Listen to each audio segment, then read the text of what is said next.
요한계시록 19장 19절부터 21절에 있는 말씀을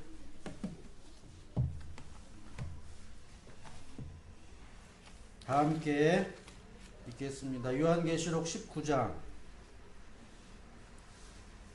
19절부터 21절,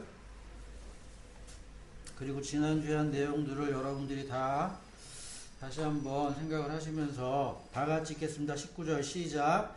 나는 짐승과 세상의 왕들과 그 군대들이 흰 말을 타신 분과 그의 군대에 대항해서 싸우려고 모여있는 것을 보았습니다. 그러나 그 짐승은 붙잡혔고 또 그 앞에서 기이한 일들을 행하던 그 거짓 예언자도 그와 함께 붙잡혔습니다. 그의 짐승의 표를 받은 자들과 그 짐승 우상에게 절하는 자들을 이런 기이한 일로 미혹시킨 자입니다. 그 둘은 산채로 유황이 타오르는 불바다로 던져졌습니다. 그리고 남은 자들은 말 타신 분의 입에서 나오는 칼에 맞아 죽었고 모든 새가 그들의 살점을 배부르게 먹었습니다.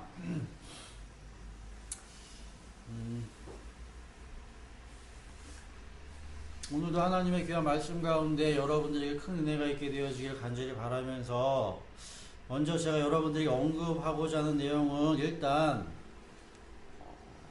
이러한 내용을 먼저 알고 계셔야 돼요. 그래서 제가 이야기하고 있는 그러한 의미라든가 일단 그 의도를 여러분들이 잘 먼저 간파를 하셔야 하는데, 고린도후서 11장 2절부터 3절에 있는 말씀을 보면 어떤 내용이 담겨져 있냐라고 하면, 내가 하나님의 열심으로 너희를 위하여 열심을 낸다라고 사도 바울이 이야기를 합니다. 그러니까 사도 바울이 자기가 열심을 내는데 어떠한 열심을 내느냐라고 하면, 자기는 너희들을 정결한 처녀로 그리스도의 신부로 삼아서 그리스도와 그 중매시킨다라는 표현이 나와요. 고린도후서 11장 2절부터 3절. 중매예요. 사도 바울이 하는 역할은 중매의 역할을 한다라는 거죠. 중매가 무슨 말인지 아시죠? 양쪽, 그러니까 서로, 그러니까 자기는 뭐 하는 거예요? 이 양쪽이 어떤 그 관계성에서 어떠한 그 서로 이렇게 맺어주는 그런 역할을 하는 거지, 자기가 직접적으로 이 당사자들에게 개입할 수가 있어요, 없어요? 이 사람이 좋다 나쁘다라고 어떤 그런 방향은 제시해 주겠지만, 이 사람을 좋아할지 싫어할지 사랑할지 결혼할지 그거는 두 사람 간의 문제죠. 그러니까 중매는 그런 역할, 연결고리의 역할을 한다라는 거죠. 예수님도 마찬가지로 하나님과 우리를 그런 연결시켜주는 연결고리와 마찬가지로 중매라는 역할을 지금 사도 바울이 이야기를 하고 있어요. 어떻게 보면은 저도 그리스도의 신부로서 그리스도와 결혼하는 그러한 자가 되어짐과 동시에 이 자리에 선 것은 여러분들이 그리스도에게 중매 가도록 하는 그러한 역할을 하는 거라니. 역할. 이라는 말을 여러분들에게 조금 더 쉽게 설명을 해드리면,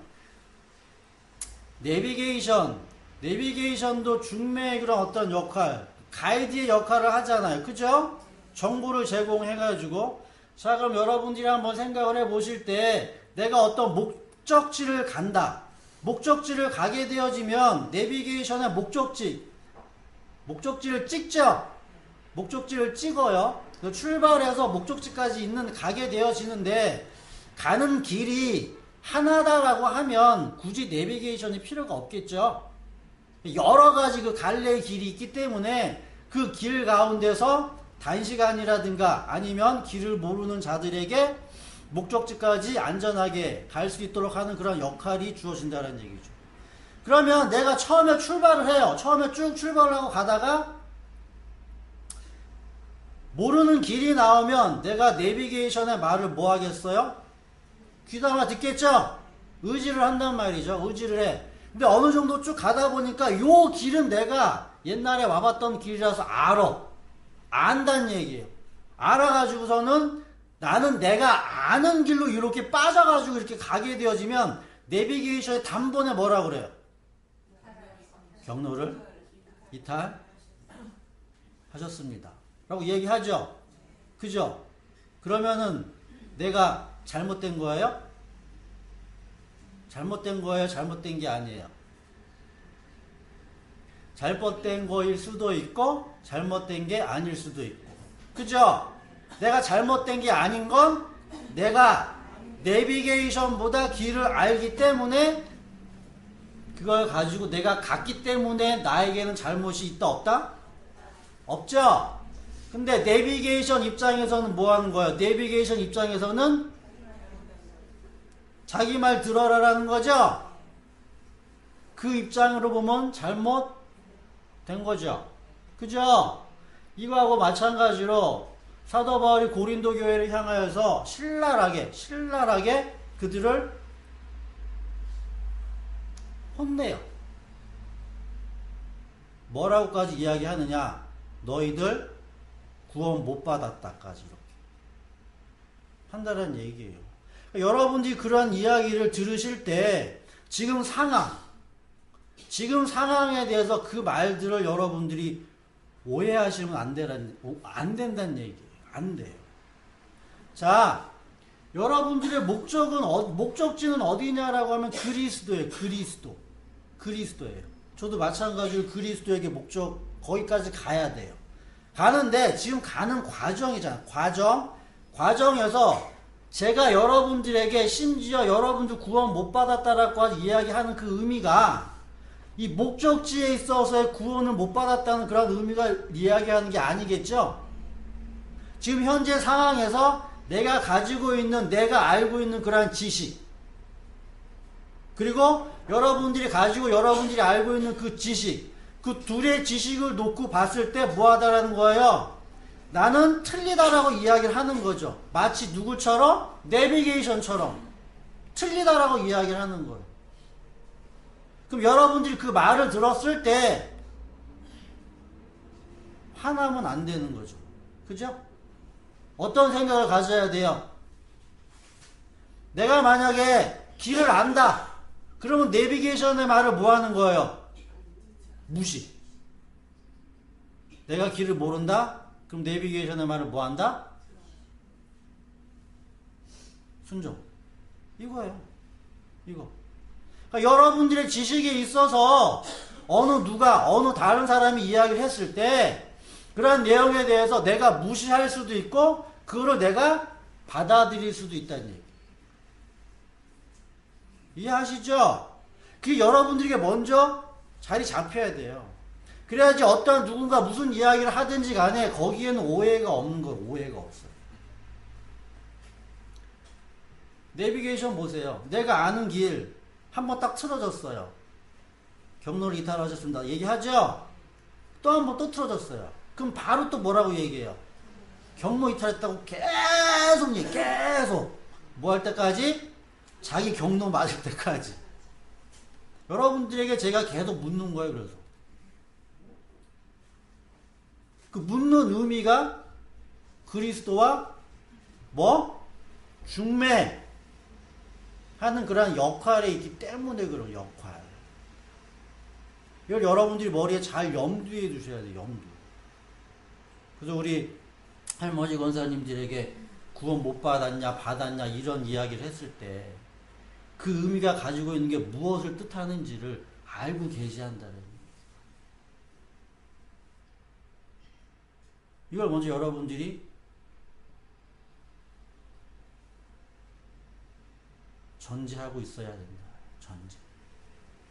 그래서 앞으로도 여러분들에게는 저는 이러한 일을 늘 계속 할 거란 얘기. 그러한 일에 있어서 오해할 수 있는 요소가 분명히 있겠지만 그럴 때마다 고린도후서 2장 오늘 제가 여러분들이 한 내용을 다시 한번 떠올리시라는 얘기. 저는 여러분들을 올가매는 것이 아니라 어떻게 해서든지 그리스도에게로 가게끔 만드는 그러한 일을 또 여러분들도 마찬가지로 뭐 하는 거예요? 그러한 은혜를 받으면 어떻게 해서든지 여러분들도 누구에게 중매자의 역할도 여러분들에게 주어진 거란 얘기죠. 아직까지는 그 일을 제가 먼저 하고 있고 여러분들이 그 다음 일들을 해야 되는 거예요. 여러분들이 그 일을 하게 되어졌을 때 다른 누군가가 똑같이 뭐한다? 반응을 보인다. 반응을 보이게 되면 여러분들도 그런 얘기를 똑같이 하는 거예요. 그래서 똑같이 제가 하는 이야기를. 그래서 이러한 이야기를 여러분들이 먼저 언급해 드리기에 여러분들에게 오해가 없기를 간절히 바라면서 오늘 요한계시록 19장 19절부터 21절에 있는 말씀을 보면 우상 숭배한 자들하고 그 다음에 짐승의 표를 받은 자들 그리고 기이한 일을 행하는 거짓 선지자들 이러한 자들이 불못 유황불에 던져진다라고 하는 그런 이야기를 하고 있는데 이러한 이야기를 지난주에 제가 여러분들에게 설명해 드렸던 내용과 연결을 시키면서 다시 한번 정리를 해 드릴 텐데 여러분들이 먼저 한번 정리를 해 보실 때 종교는 두 가지로 나눌 수 있어요. 신이 있냐 없냐에 따라서 유신론, 초월적 종교가 있고 하나는 무신론, 유물론적 종교가 있다는 얘기죠. 그러니까 그러니까 우리들은 신이 있다라고 믿는다는 얘기죠. 그죠? 그리고 불교 같은 경우에는 신이 없는데 아예 없는 건 아니에요. 그들도 신이 있음을 믿어요. 근데 다른 의미가 있겠죠. 근데 성경에서 초월적 신이라는 그런 개념에서의 신은 믿지 않아요. 먼저 여러분들이 신에 대한 개념을 잠시 이해를 하셔야 되는데 이런 내용이에요. 지금 우주가 있어요. 우주가 있는데 우리들이 우주만 생각할 수 있죠. 우주 넘어서는 생각을 못 하잖아요. 그죠? 그럼 여러분이 생각을 축소를 해가지고 지구만 있다라고 생각을 해보자고. 우리들은 지구에 살잖아요. 지구에 사는데 내가 아무리 어떠한 생각을 하든지 간에 내 생각은 지구 바깥으로 뚫고 나갈 수 있다 없다? 없죠? 지구 안에 이렇게 있다는 지구 안에. 이게 유물론이죠. 유물론. 근데 우주인이 지구로 이렇게 왔어요. 지구로 이렇게 오면 그럼 이 우주인은 지구인이에요? 우주인이에요? 예? 우주인이에요? 자, 그러니까 생각의 차이겠죠? 여러분들의 방에 이렇게 있어요. 방에. 밖에 있는 사람이 방으로 들어왔어요. 그럼 이 사람은 밖에 있는 사람이에요? 안에 있는 사람이에요? 우주인. 그러니까 이름만 우주인이잖아요? 이름만 우주인인데 이 우주인이라는 이 우주인이 이 지구 안에 들어왔으면 우리들의 생각에서는 다 테두리가 있다? 내 바깥을 생각한다? 못한다? 못한다. 그래서 아무리 이 우주인이 어디서 왔든지 간에 이 지구라는 곳 속에 이렇게 오게 되어지면 그 우주인은 지구에 속한 우주인이라는 얘기죠. 뭐 결국 어떠한 거예요? 지구에 속해 있잖아. 그죠? 근데 나보다는 조금 뭐하다? 지능도 뛰어나고 월등하고 나보다 조금 더 뭐하다? 능력이 뭐하다? 많지만 뭐하다? 지구인이잖아. 지구인. 여러분들이 이 두 가지를 생각을 하셔야 돼요. 여러분들 어떻게 생각하신 거예요? 지구에 왔어도 이거 우주인이라고 생각하죠? 그 신개념이 신개념. 신. 근데 불교에서는 그렇게 생각 안 한다는 얘기죠. 그 어떻게? 신이냐? 여러분들이 머릿속으로 신을 생각하잖아요. 여러분들이 머릿속에 신을 생각하는 그게 어떻게 신이냐? 이렇게 생각한다는 얘기죠. 그래서 신의 문제는 곧 의지의 문제랑 연결되어지게 되어지는 거죠. 신의 문제는 의지의 문제. 그러면 이야기를 하죠. 우리가 초월적 존재의 그 신은 외부, 밖에 계신 분인데 그 신이 뭐한 거예요?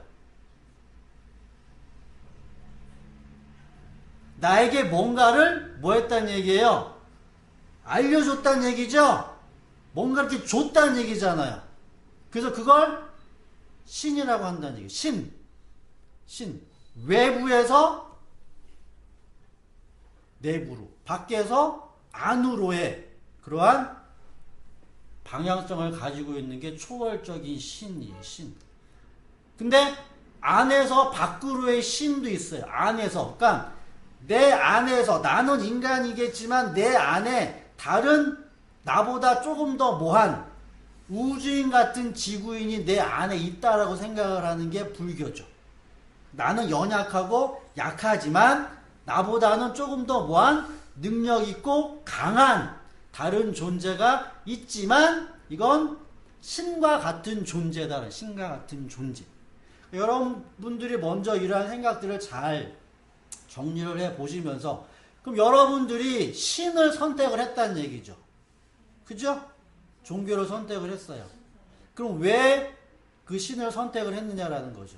불교는 왜 불교를 선택하고 신은 뭐 하는 거예요? 여러분들은 왜 신을 선택했냐라는 거죠. 그럼 여러분들은 이야기를 하죠. 신이 나를 택했다라고 하죠. 내가 신을 택했어요? 여러분들이 신을 택했냐고요. 말 똑바로 하셔야 돼요. 신이 여러분들을 택했죠? 그죠? 그렇게 믿고 있잖아요. 그럼 여기서 의지의 문제가 발생을 한다라고 해서 의지의 문제. 제가 지난주에 인간에게는 의지가 없다라는 그런 내용을 어떻게 보면은 반만 얘기는 반만. 다 전반적으로 이야기를 한 게 아니라 반만 이야기를 했기 때문에 오늘은 그런 내용에 대해서 전체적인 내용을 여러분들과 한번 생각을 해 볼 텐데 자 그럼 보세요. 외부로부터 나에게 의지가 주어졌다는 얘기죠. 다른 말로 이야기하면 뭐 하는 거예요? 강제로. 그죠? 그가 나에게 뭐 하는 거예요? 주고 싶어가지고 그가 준 거죠. 내 의사와 내 행위와 내 노력과 내 의지와 상관없이 일방적으로 그가 줬죠. 그죠? 그러면 나에게는 의지가 있어요? 없어요?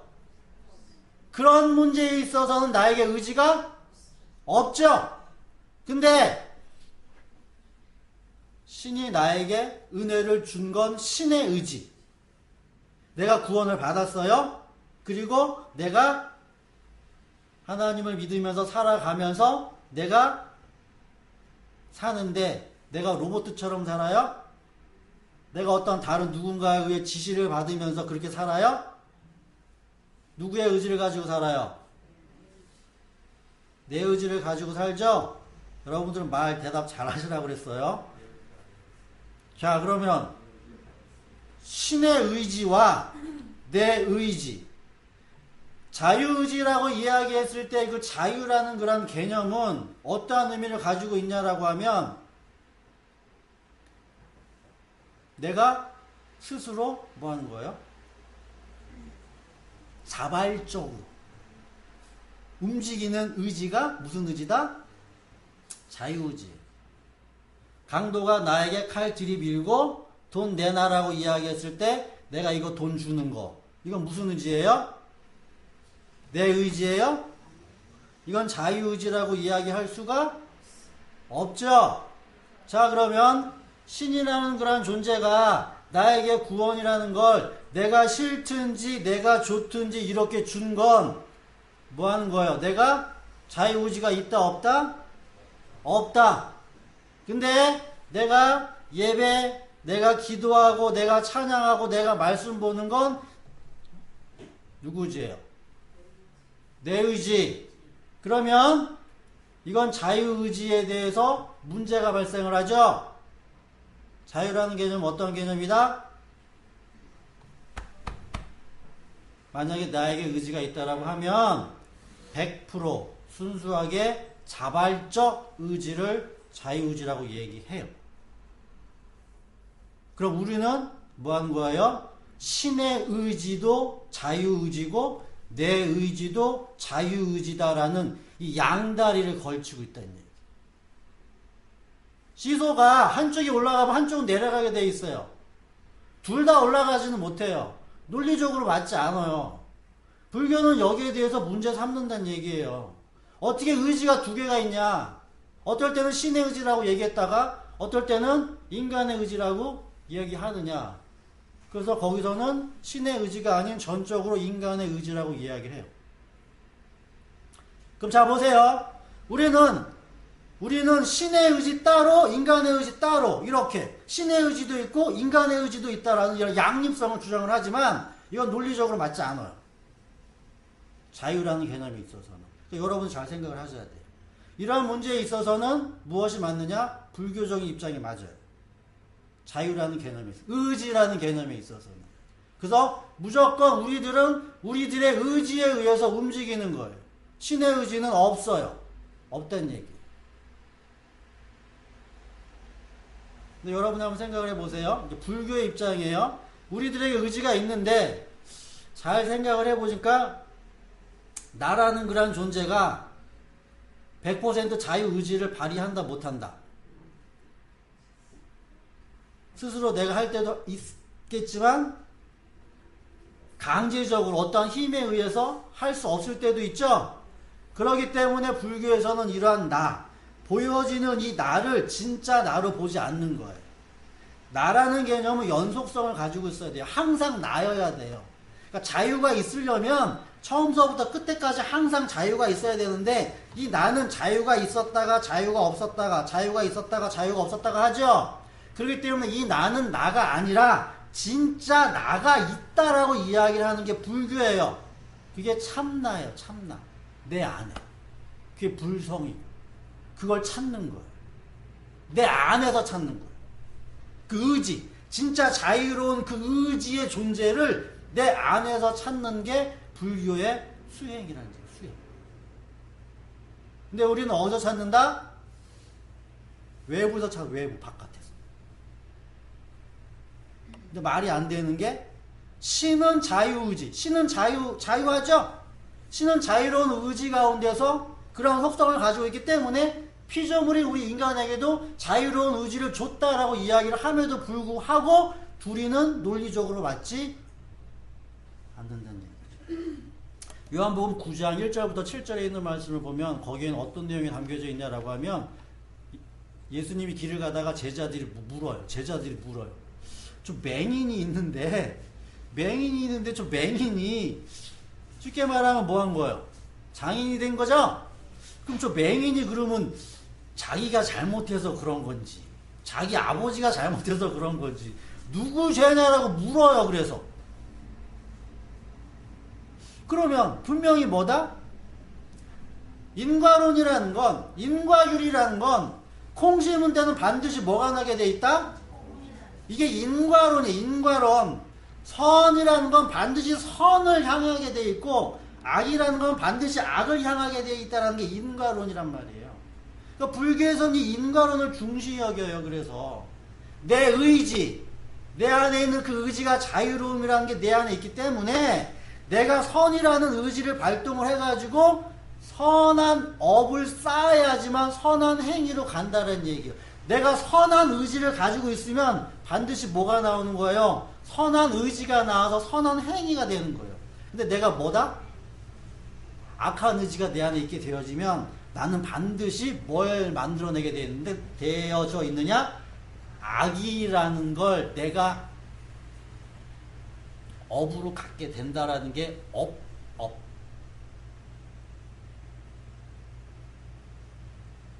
근데 이 업도 자세하게 들어가면은 여러 단계들이 있겠지만 한 실 예를 들면 얼마 전에 제천에서 그런 좋지 않은 일이 있었죠. 우리들은 그 일들이 다 아프고 슬프고 괴로운 일이란 얘기죠. 근데 불교적인 입장에서 보게 되어지면 반드시 거기에는 뭐가 있다? 원인이 있다. 원인. 무엇인지 모르겠지만 반드시 뭐가 있다? 원인이 있다는 얘기. 그러면 우리들의 입장에서는 신의 의지를 보면 신의 의지가 있어요. 우리 인간의 의지가 있어요. 그러면 어떠한 일, 어떠한 사건 가운데는 반드시 뭐가 있다? 원인이 있죠? 그럼 악한 일이 발생하게 되어지면 무슨 원인이 있는 거다? 악한 원인이 있잖아. 그죠? 그럼 신이 악하냐? 그러진 않다라고 얘기하죠. 그럼 또 기독교에서 뭐라고 얘기해요? 신을 또 둘로 나누죠. 어떤 신? 선한 신, 그리고 뭐한 신? 마귀라는 신. 이렇게 나눠요. 그래서 마귀라는 그 악한 신이 원인이 되어져서 악한 일을 하게 된다. 그럼 또 얘기해요. 그럼 이 악한 신은 뭐냐? 피조물이다. 이 신이 그 피조물이다? 그럼 이 전능하신 이 신이 이 악한 신을 또 만들었냐? 문제가 계속 커져요. 여러분들 지금까지 그런 내용들을 전혀 인식하지 못하고 그냥 믿었던 거죠. 그냥 믿었어요.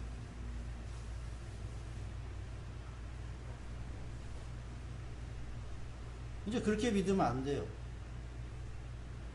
하나하나씩 꼬치꼬치 다 따져가면서 진리라는 건 한 가지 원리로 모든 것들을 다 해석할 수 있어야 돼요. 한 가지 맞는 키. 신의 문제, 인간의 문제, 의지의 문제, 자유의 문제, 인과론의 문제. 여러 가지 문제들을 다 아울러 가지고 한 가지 답으로 딱 낼 수 있는 게 진리라는 얘기. 진리. 저는 그거를 찾기 위해서 고군분투하는 거고 하나하나씩 찾아가면서 하나하나씩 발견해 가는 과정이에요. 과정. 여러분들도 뭐 하셔야 되는 거예요? 찾으셔야 한다는 얘기. 생각하면서 논리적으로 생각을 하셔야 됩니다. 요한복음 9장 1절부터 7절에 있는 말씀을 뭐라 보면은 왜 맹인이 뭐예요? 맹인데 죄졌습니까? 그래서 예수님이 뭐라고 얘기를 해요?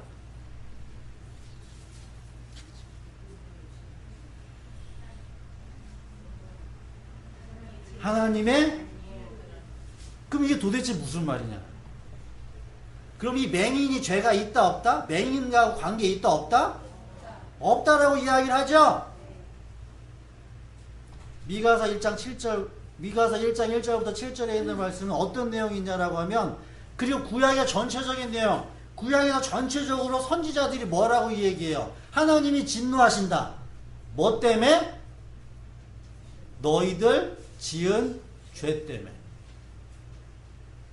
그러면 하나님은 지금 뭐라고 얘기해요? 우리 인간들이 뭐 졌다? 죄 졌다라고 이야기하죠? 그럼 그 책임이 누구에게 있는 거예요? 우리 인간들에게 있잖아요.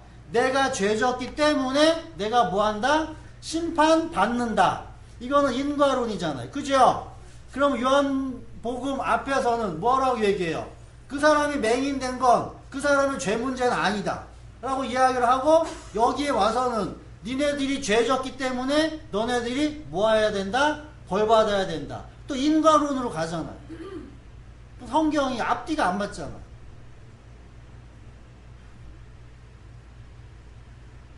항상 뭐 해야 된다? 앞뒤가 맞아 들어가야 돼. 앞뒤가.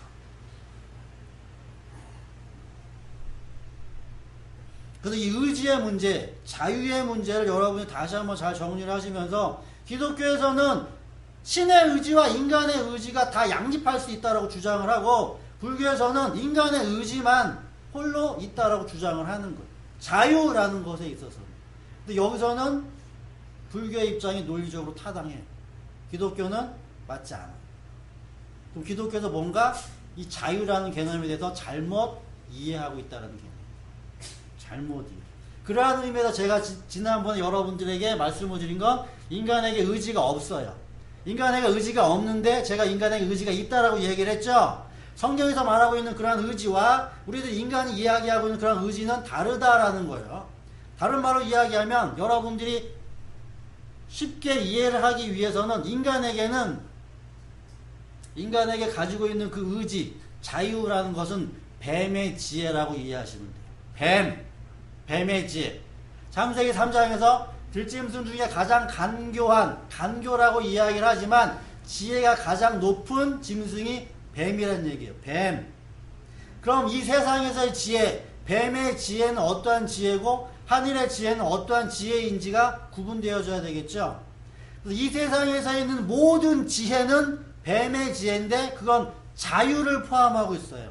여러분들이 이 세상에 살면서 여러분들의 생각과 여러분들의 의지를 발동을 시켜가지고 여러분들이 할 수 있는 자유 모든 것들이 다 들어가게 되어지는데 뱀의 지혜를 한마디로 여러분들에게 말씀을 드리면 어떻게 이해를 하면 좋느냐라고 하면 내가 결혼을 해요. 결혼을 하면 누구를 찾아요? 상대방을 찾겠죠? 상대를 고르잖아요. 이거 선택을 하잖아요. 상대를 선택을 했을 때 내 자유로운 의사에 의해서 선택을 하죠. 그죠? 선택을 했을 때 자 보세요. 이 세상에서의 뱀의 지혜는 마치 이런 거와 똑같아요. 나는 남자고 여자가 있는데 남자가 결혼을 하면 여자랑 결혼을 하겠죠. 그럼 여자 중에서 A라는 여자가 있고 B라는 여자가 있어요. A라는 여자는 돈이 많아요. 근데 얼굴은 못생겼어요. B라는 여자는 돈은 하나도 없는데 얼굴은 잘생겼어요. 그러면 내가 선택을 하죠. 누구랑 선택할 건가? 자유죠? 자유. 여기서 무엇이 발동된다? 뱀의 지혜가 발동돼요. 뱀의 지혜. 다른 말로 이야기하면 같은 여자 중에 뭐 하는 거예요? 이 여자를 선택할 수도 있고 이 여자를 선택할 수도 있어요. 거기에 문제가 되지 않아요. 일단은 어느 여자를 선택하든 우리가 같이 살죠. 같이 살면 맨 마지막에 가서는 뭐 하는 거예요? 결혼을 해서 그냥 같이 함께 사는 거죠. 다른 말로 이야기하면 뱀의 지혜라는 것은 우리들에게 있어서의 선택과 자유는 결론 맨 마지막에는 하나. 다른 말로 아까 제가 오전이 아니라 서두에 이야기했던 목적지는 하나예요. 목적지는 하나인데 여러 가지 갈래의 길이 있기 때문에 그 길을 그냥 선택해가는 과정이 우리들이 이야기하고 있는 의지의 자유예요. 이 세상 사람들이 생각하는 자유, 의지. 목적지는 그냥 하나야, 하나. 내가 내비 말을 잘 들어가지고서 빠르게 갈 수 있는 방법이 있는 반면에 내가 내 딴에는 머리 굴려가지고 내가 아는 길로 간다라고 했는데 뭐 할 수가 있다? 길 막혀가지고 더 뭐 할 수가 있다? 늦게 갈 수 있다. 요 차이뿐. 이게 뱀의 지혜. 그러니까 뱀의 지혜는 한 가지를 가지고 어떻게 거기를 빨리 도달하느냐의 그 지혜. 제가 아내를 선택했을 때도 뭐한 거다? 여자를 한 여자를 선택하지 내가 두 여자랑 결혼하진 않잖아요. 그죠? 근데 돈 많은 여자를 선택하는 건 뭐 하는 거예요? 돈 없는 여자보다는 뭐 하는 거예요? 돈적인 경제적인 문제에서는 뭐 하다? 도움을 얻는 거고. 그때 잠시 뭐 하는 것뿐? 좋은 것뿐. 근데 뭐 하다? 돈은 없는데 이 여자는 못생겼잖아요. 이 여자는 예쁘고. 그럼 뭐 하다? 어디를 길거리를 간다 뭐 하다 할 때는 이 예쁜 여자가 더 뭐 하다는 얘기예요. 자기에게 더 뭐 하는 거예요? 도움이 되겠죠? 이것뿐. 그러니까 차별이 있을 뿐. 차별. 그냥 이걸 비교해서 선택하는 게 우리들의 가지고 있는 의지예요. 단지 뭐 할 뿐이에요. 그러니까 차별을 통해서 이 순간을 잠시 뭐 할 뿐이다? 고통 없이 편안하게 뭐 하는 거예요? 어렵지 않게 갈 뿐이지만 결국 맨 마지막 목적지에 가서는 결국 뭐 하다? 다 똑같다. 끝은 똑같아. 근데 과정이 뭐 한 거다? 여러 갈래가 있기 때문에 이걸 비교하고 선택하고 내 자유를 활용을 해가지고 가는 거예요.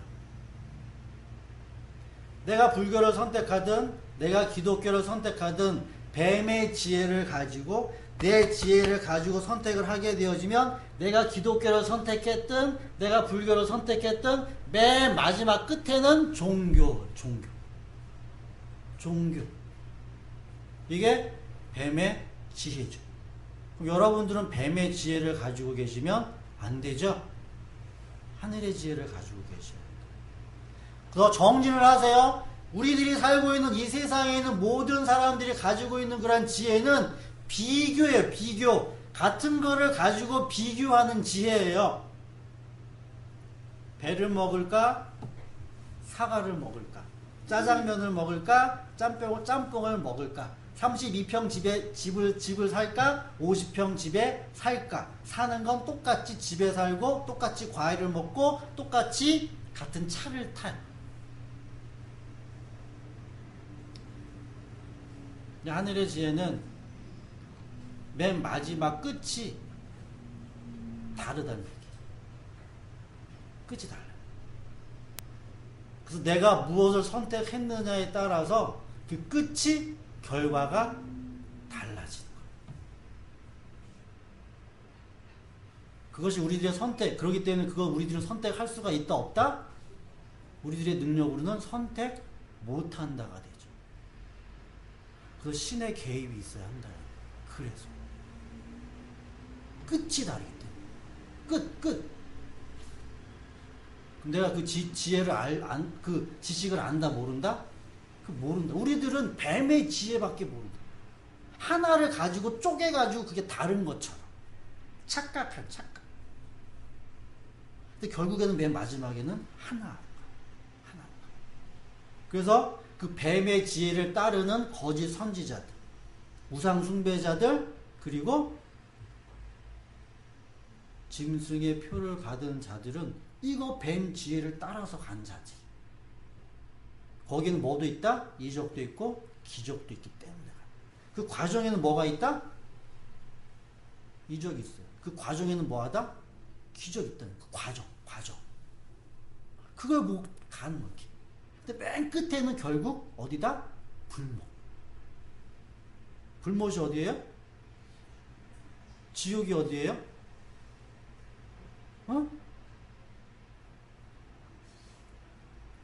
어디에? 그 뭐라고 설명하시겠어요? 여러분들 보세요. 왜 불못? 왜 지옥에는 불 타고 있어요? 왜 불이 타냐고?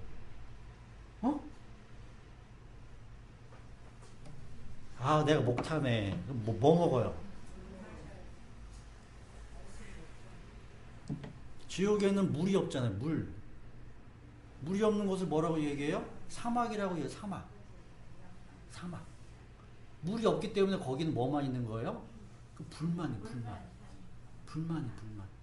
거기에 더해져서 뭐가 더해져요? 유황이라는 게 더해져. 유황. 불을 더 뜨겁게 만드는 유황. 그런 의미를 가지고 있지. 그 지옥이라는 게 무슨 불이 활활 타오르는. 우리들이 그런 모습을 보잖아요. 불타면 뭘로 꺼요? 소화기를 끄지. 물로 끄잖아. 물로. 불을 물이 이기듯이. 그죠?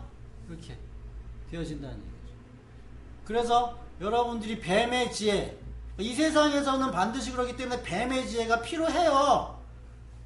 그래서 예수님은 제자들을 보내시면서 뭐라고 이야기를 하느냐라고 하면 마태복음 10장 16절에 보게 되어지면 너희는 두 가지 이야기하죠. 내가 너희들을 이리 가운데 보내고 늑대 가운데 보낸다. 세상에 보낸다. 그러면서 뭐같이? 뱀처럼 지혜롭고 그리고 비둘기처럼 뭐해라? 뱀의 지혜도 이 세상에서 가지고 있어야 함과 동시에 하늘에서 내려오는 그 지혜도 여러분들이 두 개 다 가지고 있어야지 여러분들은 이 세상에 나가서 뭐 할 수가 있는 거예요? 뱀에게 늑대에게 먹히지 않는다는 얘기죠. 두 가지를 다 가지고 계셔야 돼요. 두 가지. 둘 중에 하나만 가지고 있으면 안 돼요. 둘 다 가지고 있어야 돼요. 그러니까 이 세상에 살면서 이 세상을 비교하는 지혜와 지식도 여러분들이 가지고 계시고 또 이 세상의 경험을 통해서 여러분들에게 주어지는 것, 그리고 하늘에서 오는 그러한 지혜 또 여러분들이 가지고 계셔야 한다는 거죠. 그럼 하늘에서 내려오는 그 지혜가 어떤 지혜냐? 그 지혜를 설명해 드릴 텐데, 솔로몬의 재판 있죠? 열왕기상 3장 볼게요. 역대하 1장에도 나와요. 역대하 1장에도 나오는데 열왕기상 3장에 솔로몬이 1000번 제물을 드리죠. 1000번 제물을 드린 다음에 하나님이 제물을 드렸기 때문에 그 기도 하나님이 너 뭐 갖고 싶냐 이렇게 하는 그런 개념 아니란 말이에요. 인과론이 하나님의 말씀에는 적용이 안 돼요.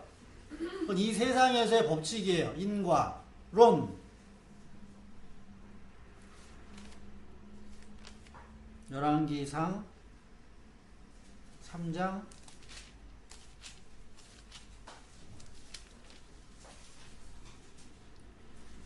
6절부터 9절에 있는 말씀.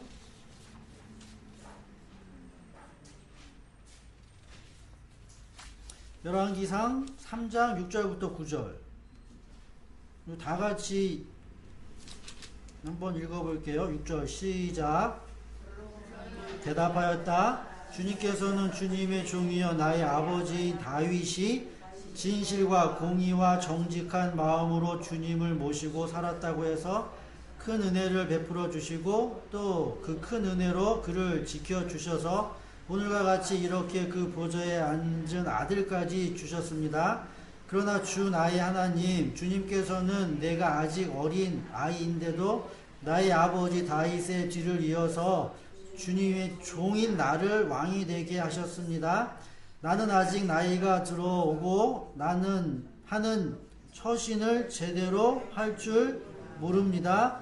주님의 종은 주님께서 택하신 백성 곧 그 수를 셀 수도 없고 계산을 할 수도 없을 만큼 큰 백성 가운데 하나일 뿐입니다. 그러므로 주님의 종에게 지혜로운 마음을 주셔서 주님의 백성을 재판하고 선과 악을 분별할 수 있게 해주시기를 바랍니다. 이렇게 많은 주님의 백성을 누가 재판할 수 있겠습니까? 라고 솔로몬이 구하는 그런 목적은 뭐냐면 선과 악을 아는 지혜. 창세기에서 이야기하고 있는 하나님이 먹으면 죽는다라고 이야기했는 그 선과 악의 그 지혜. 그 지혜를 지금 솔로몬이 구한다는 얘기죠. 우리들에게서도 그 지혜가 뭐한다? 필요한데 제가 지난주에 말씀을 드린 건 피조물인 우리에게는 직접적으로 그게 우리들에게 와서는 안 되고 간접적으로 와야 된다. 다른 말로 하면 누구를 통해서? 남자를 통해서 나에게로 그 지식이 와야 한다라고 얘기했어요. 지금 솔로몬이라는 이 왕도 남자죠. 자기가 누구를 다스려야 하느냐라고 하면 백성들을 다스려야 하죠. 백성들을 다스려야 하기 때문에 자기에게는 이 선과 악의 지혜, 지식이 필요하다라는 거죠. 그럼 선과 악을 아는 그 지식이 뭐냐? 그게 하늘의 지식이죠. 그 이야기를 그 밑에 이야기를 하고 있죠. 그래서 열왕기상 3장 23절부터 25절에 있는 말씀 보면 솔로몬의 재판이라고 나와요. 16절부터 쭉. 그래서 두 음녀가 있는데 아기를 낳았는데 한 아기가 자기 아이를 깔아 뭉개갖고 죽인 다음에 바꿔치기 해갖고서 자기 아이라고 우겼다 라고 얘기 나오죠. 근데 솔로몬이 그 이야기를 듣고 재판을 하죠. 칼을 가져와서 그 아이를 죽여라. 아, 참 지혜롭다. 성경은 그 얘기하고 있는 게 아니란 얘기죠. 이 말은 재판에 있어서 판사가 와가지고 재판을 하는데 이 사람도 자기가 맞다라고 이야기를 하고 이 사람도 자기가 맞다라고 이야기를 해요. 그럼 지금 무슨 꼴이냐라고 하면 그래? 그럼 얘네 둘이 다 죽여. 이 말이에요. 그럼 지금 이런 재판이 현실에서 가능해요? 불가능해요? 불가능해요. 그죠? 근데 이걸 지혜라고 얘기합니다. 지혜. 다른 말로 이야기를 할게요. 그 아기를 죽이라고 이야기를 하죠? 다른 말로 쉽게 이야기를 하면 이 사람도 자기 말이 맞다라고 이야기를 해요. 이 사람도 자기 말이 맞다라고 얘기해요. 그럼 누구 말이 맞냐라는 거죠. 그죠? 결론은 죽여보면 안다는 얘기예요. 죽여보면 안다는 얘기예요. 그 죽음이라는 걸 통해서 뭐가 드러난다? 거짓말하고 있는 사람과 그렇지 않은 사람이 드러난다. 이게 솔로몬의 재판. 그래서 지혜군. 이 지혜는 인간의 뱀의 지혜가 아니에요. 그럼 인간의 뱀의 지혜는 뭐 하겠어요? 선한 사람과 악한 사람, 거짓말한 사람과 거짓말하지 않는 사람은 둘이 뭐예요? 비교를 해가지고 증거를 갖다 제시를 하고 둘이 공방을 하면서 내 말이 맞다, 얘 말이 맞다 하면서 그럼 누구 말이 맞냐? 결국에는 뭐 하는 거예요? 그 재판이 공정하다, 공정하지 않다. 공정하지 못하는 게 되는 거죠? 결국에는. 근데 하늘의 재판은 그러한 재판이 아니라는 얘기. 하늘의 재판은 그래? 그럼 그 악이 죽여. 그러면 그 죽음이라는 걸 통해서 그 죽음을 반기는 사람이 있고 그 죽임을 반기지 않는 사람이 나올 거야. 그러면 그 중에 선한 사람과 악한 사람이 구별돼. 이 이야기가 역사적으로 이루어지거든요. 이 이야기가. 이걸 여러분들이 확대 해석시키면 지금 이 아기는 누구냐라고 하면 오늘 크리스마스 날이기 때문에 어린 양으로 오신 예수. 아기. 지금 아기가 그래서 이 세상에 오셨죠? 뭐 하러 오셨어요? 죽으려고 오셨어요. 죽으려고. 그 아기가 죽으려고 왔을 때 그러니까 하나님께서는 뭐 하는 거예요? 솔로몬이라는 이런 왕이 하나님의 그런 모형이죠. 그래서 그 아기를 뭐 하는 거예요? 죽이라고 명령을 시키는 거예요. 네. 제 이야기를 잘 듣고 또 궁금하시면 질문을 하세요. 아기를 죽이라고 이야기를 했을 때 한쪽에서는 한쪽 부류는 뭐 하는 거예요? 그래 아이를 뭐 해라? 죽여라 라는 한쪽 부류가 있었고 다른 쪽 부류는 뭐 하는 거예요? 죽이지 말라 라는 부류가 있는 거예요. 예수님이 십자가에 피 흘려 돌아가시고자 할 때 뭐 하는 거예요? 마태복음 27장 1절부터 26절 볼게요. 마태복음 27장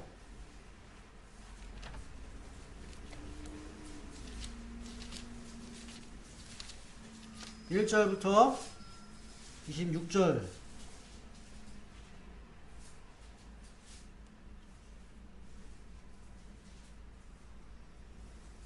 까지 있는 가운데 15절부터 볼게요. 15절. 그죠? 마태복음 27장 15절. 자, 명절 때 총독이 무리가 원하는 죄수 하나를 놓아주는 관례가 있는데 그때 예수 바라바 똑같은 이름. 그러니까 바라바라는 이러한 사람이 예수야. 예수. 똑같은 이름이에요. 이해하시죠? 그 왜 이 예수가 똑같은 이름인 바라바라는 사람이 있는지. 소문난 죄수가 있었는데 무리가 모였을 때 빌라도가 물었어요. 여러분 내가 누구를 놓아주기를 바랍니까? 라고 얘기했을 때 예수 놓아달라고 얘기해서 예수 바라바라는 예수 그리스도라고 하는 예수요? 라고 이야기를 하니까 아니 그 사람 말고 빌라도는 그들이 시기하여 예수를 넘겨주었으면 알았던 것이고 그 재차 묻는 거예요. 그죠? 죄를 뭐 하는 거예요? 확정시키는 거죠? 누가 이 아기가 죽었을 때 좋아하더냐? 이거. 빌라도가 뭐 하는 거예요? 재차 묻죠? 2번 물어요. 그래서 빌라도의 아내가 자기 꿈꾼 얘기, 이런 쭉 이야기를 하죠. 20절. 그러나 대제사장 장로들 무리를 구워 삶아 구슬려 바라바를 놓아달라고 예수를 죽이라고 요청하였고, 그럼 총독이 그들에게 물었어요. 이 두 사람 가운데 누구를 놓아주기를 바라냐라고 했을 때 바라바요. 그럼 예수 뭐하라는 얘기죠? 아기 죽여라. 그럼 그걸 뭐라고 얘기해요? 그때 빌라도가 얘기했어요. 그러면 그리스도라고 하는 예수는 나더러 어떻게 하라는 얘기냐? 그들은 모두 말했다. 그를 십자가에 못 박고.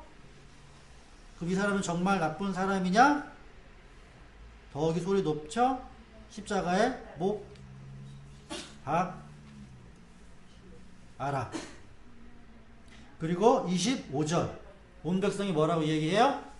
그 피를 우리에게 돌려라. 우리에게 돌려라. 예수 죽인 거 내가 뭐 하겠다? 받겠다. 그럼 솔로몬의 재판에서 그 아기 주의라고 한 그 여자가 어떤 여자로 드러나요? 거짓말한 여자로 드러나죠? 거짓말한 부류가 이렇게 드러나. 그래도 반대편에 있어서 요한복음이 19장. 요한복음 19장. 25절부터 볼게요.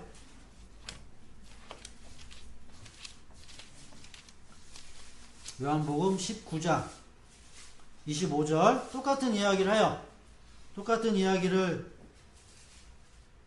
하면서 25절부터 30절에 있는 말씀을 쭉 이야기를 하면서 자, 25절. 요한복음 19장 25절. 그런데 예수의 십자가 곁에는 누가 있어요? 여자, 여자, 여자, 여자. 그리고 예수께서는 자기 어머니와 그 곁에 서 있는 사람, 그 곁에 서 있는 사랑하는 제자를 보고 어머니에게 어머니 이 사람이 어머니의 아들입니다. 하고 말씀하시고 누구 보고 이 사람이 어머니 아들이라고 얘기한 거예요? 예수 보고? 여기에 문맥으로 보면 누구 보고? 사랑하는 제자 보고. 사랑하는 제자. 남자. 이 사람이 당신의 아들이다라고 얘기를 하죠. 그죠? 이해하시겠어요? 이 말이 무슨 의미를 갖고 있는지? 여러분 생각하세요. 그 다음에 제자에게는 뭐라고 얘기해요? 이 분이 너의 엄마다 라고 얘기하죠. 혈연적 관계 있어요? 없어요? 전혀 관계 없죠? 관계 없어요. 이제 근데 뭐가 된다는 얘기예요? 둘이 혈연의 관계를 맺는다는 얘기예요. 그리스도의 혈통, 그리스도의 자손, 그 관계를 그리스도의 가족, 어머니와 아들이잖아요. 그죠? 가족. 전혀 생남판이었던 사람이 이제는 가족이 되잖아요. 가족.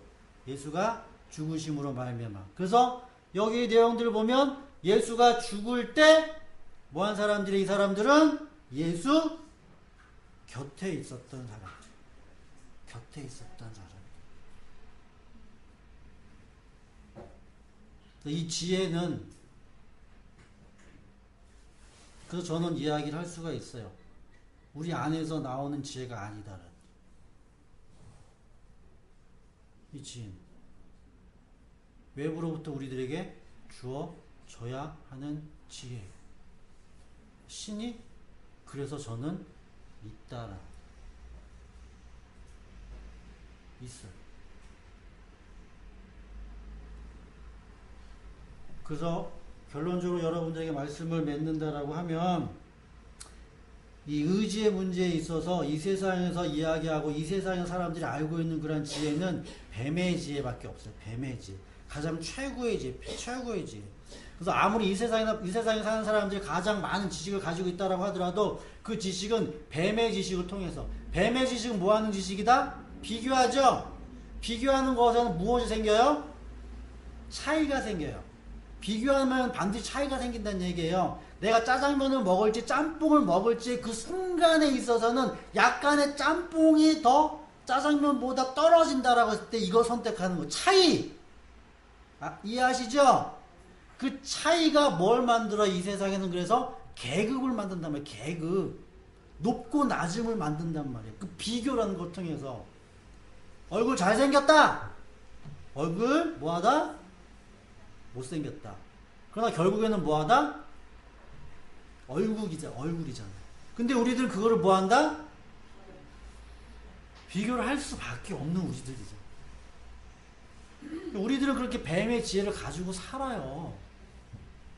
그게 나쁜 게 아니란 얘기예요. 단지 뭐할 뿐이다. 차이만 있을 뿐이다. 조금 내가 뭐하게 살든지 좀 더 편하게 사는지 좀 더 뭐하게 사는지 불편하게 살 그 차이뿐이지 결국 맨 마지막에는 똑같은 삶으로 간다라는 게 뱀의 지혜. 근데 뱀의 지혜를 따르는 사람들은 뭐만 본다?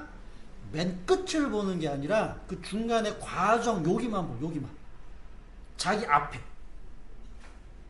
멀리를 보지 못한다. 근데 하늘에서 오는 그러한 지혜는 이러한 지혜와 차원이 뭐하다는 얘기요? 다르다는 얘기죠. 너는 이 세상에서 가는 분명히 필요해요.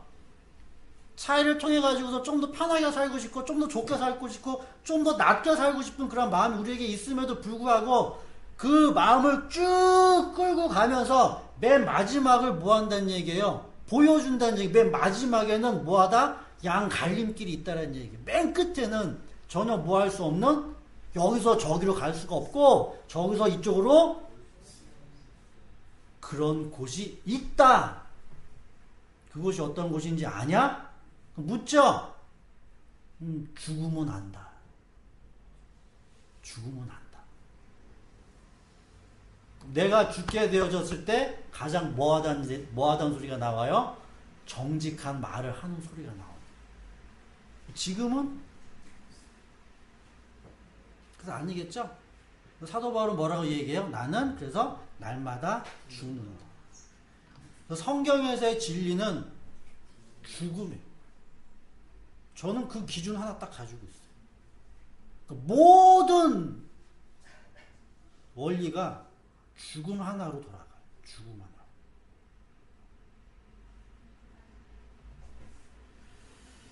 그래서 우리 귀한 예담교회 성도 여러분들이 오늘 한 내용들을 잘 한번 생각을 하시면서 우리들에게서의 100% 자유, 그거는 뱀의 지혜라고 이해를 하시면 되고요. 하나님에게 있는 그런 자유, 그거는 하늘의 지혜라고 여러분들이 이해를 하십니다. 그걸 그렇게 나눠 이해를 하십니다. 2017년 한 해, 저는 개인적으로 2017년 한 해 제가 계획을 세우고 목표를 세운 건 뭐냐면 영적인 눈을 통해서 하늘을 보자라고 했죠. 저는 봤단 말이에요. 저 뭘 봤어요? 하늘에 있는 그 지혜를 저는 봤어요. 2017년 맨 마지막 달. 저는 뭐 한 거예요? 하나님의 응답을 받았고 열매를 받았다는 얘기예요. 그럼 여러분들 그런 과정이시겠죠? 그죠? 목적지는 뭐 한다? 거기로 반드시 가셔야 돼요. 올 한 해 2017년도 여러분들 내년 2018년도에 여러분들이 그럼 뭘 기대를 하시고 뭘 생각을 하시면서 여러분들이 가셔야겠느냐라는 거죠. 여러분들도 뭔가 하나를 잡고 내가 그 목적을 향해 가지고서는 나에게 주십시오라고 기도를 하시면서 올 한 해를 마무리하시고 내년 한 해를 새롭게 시작을 하셔야 한다라는 거죠. 그래서 죽음. 히브리서에서는 이렇게 이야기를 하죠. 사람이 그죠? 태어나잖아요. 근데 맨 마지막에는 결국 뭐 한다는 얘기예요? 양쪽 있다. 그래서 오늘 본문에서는 이러한 사람들이 어디로 가요? 뱀의 지혜를 가지고 있는 모든 사람들은 불못이라는 데로 가게 되더라 라고 하는 그런 내용이 성경의 증언입니다. 그래서 여러분들은 예수 그리스도 아기가 그 죽었을 때 아기를 죽여라 라고 이야기를 했을 때 그 아기가 죽는다는 그 의미를 알고 아기 죽으면 안 됩니다 라고 하는 쪽으로 이렇게 자리를 옮겨가는 사람이 성경에서 이야기하고 있는 선과 악을 아는 지혜를 가지고 있는 자다. 정리를 하세요? 정리를 하세요. 여러분들 한 주 동안 정리를 하시고 2017년도 한 해를 마무리하시고 2017년도 한 해가 여러분들에게 하나님의 큰 은혜, 그리고 2018년도도 여러분들이 계획하고 여러분들 세워진 그런 모든 열매들이 이루어지기를 간절히 바라겠습니다. 기도드리겠습니다. 하나님 아버지 감사합니다.